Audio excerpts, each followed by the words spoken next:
트럼프 대통령이 취임하면서 국제 경제 질서가 요동치고 있습니다. 물론 그 트럼프 취임 이전에도 이제 국제사회가 이미 자국 중심주의, 보호무역주의로 회귀하고 있었지만 트럼프 취임으로 인해서 이게 극단화된 것 같습니다. 특히 관세 정책을 통해서 이제 우방국까지 상당히 높은 강도의 압박을 하고 있습니다.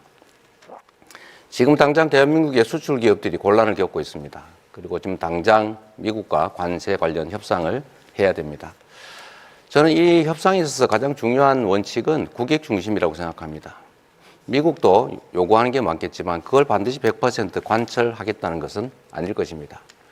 또 우리가 맨 먼저 나서서 서둘러서 협상을 조기 타결할 필요는 없을 것 같습니다. 일본도 미리 하겠다는 입장이었다가 지금 좀 선회하고 있습니다. 중국도 마찬가지로 강력하게 부딪히다가 상당 정도로 타협을 했습니다. 섬세하게, 유능하게 이 사태를 잘 준비해야 되겠다는 생각이 듭니다. 대책으로는 이 통상협상을 잘 하되 향후에 수출 시장이나 수출 품목을 좀 다변화할 필요가 있을 겁니다. 특히 경제 영토를 넓히기 위한 외교적 노력이 각별히 필요하지 않을까 생각이 듭니다. 그리고 내수 비중을 이제는 좀 서서히 높여가야 되지 않을까 그런 생각을 하고 있습니다. 자세한 것은 좀 이따 좀 말씀드리겠습니다. 지금 트럼프 대통령과 이 관세 협상부터 여러 가지 한미 간의 현안 문제를 협상을 해야 되는데 트럼프 대통령과 협상에서는 가장 중요한 점이 신뢰입니다. 서로 믿을 수 있을 때만이 이 한미 동맹을 더욱 강화할 수 있습니다. 가장 트럼프 대통령과 저가 가장 우호적인 관계, 여러 가지 신뢰적인 관계가 형성되어 있습니다.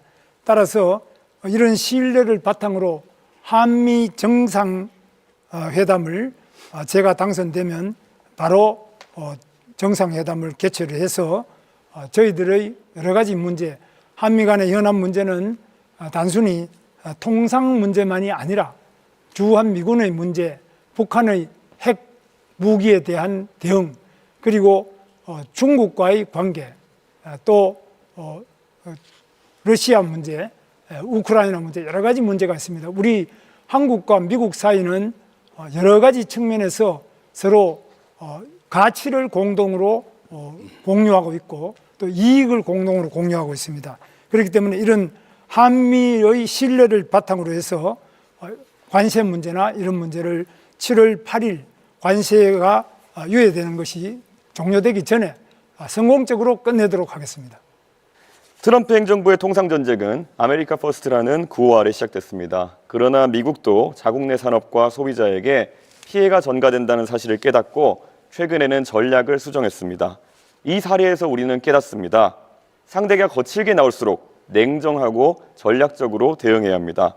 국익은 감정이 아니라 치밀한 계산 위에서 세워져야 합니다. 이제 대한민국은 과거와 다릅니다. 반도체 배터리 분야에서 세계적인 경쟁력을 확보했고 방산과 조선업 역시 전략산업으로 성장했습니다.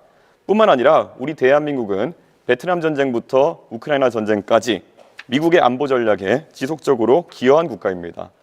따라서 우리는 한미 양국이 단순한 교역국이 아니라 안보와 전략을 공유하는 우방국이라는 인식을 확실하게 해야 합니다. 여기에 중요한 조건이 하나 있습니다. 미국과의 연대를 공고히 하기 위해서는 일본과의 관계 또한 실용적으로 관리해야 합니다. 그런데 이재명 후보는 일본 문제를 정치적으로 이용해온 바가 있습니다. 그리고 과거에 일본을 적성국가라고 표현하기까지 했습니다.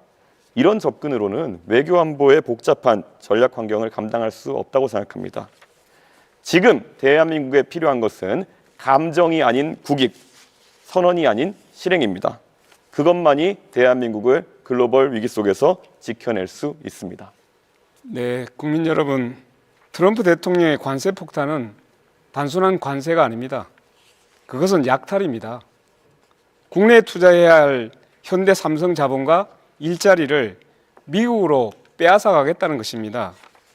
이것은 통상이 아니라 우리의 경제 자주권에 대한 침략입니다.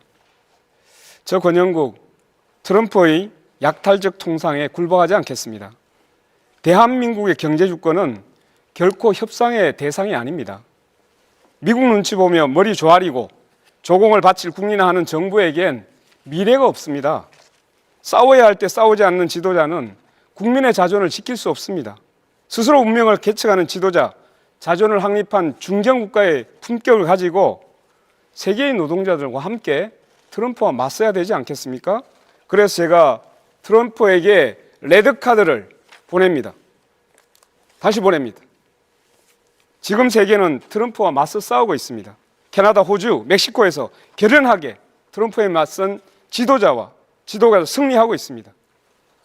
우리는 미국과 중국 어느 쪽에도 비굴해서는 안 됩니다.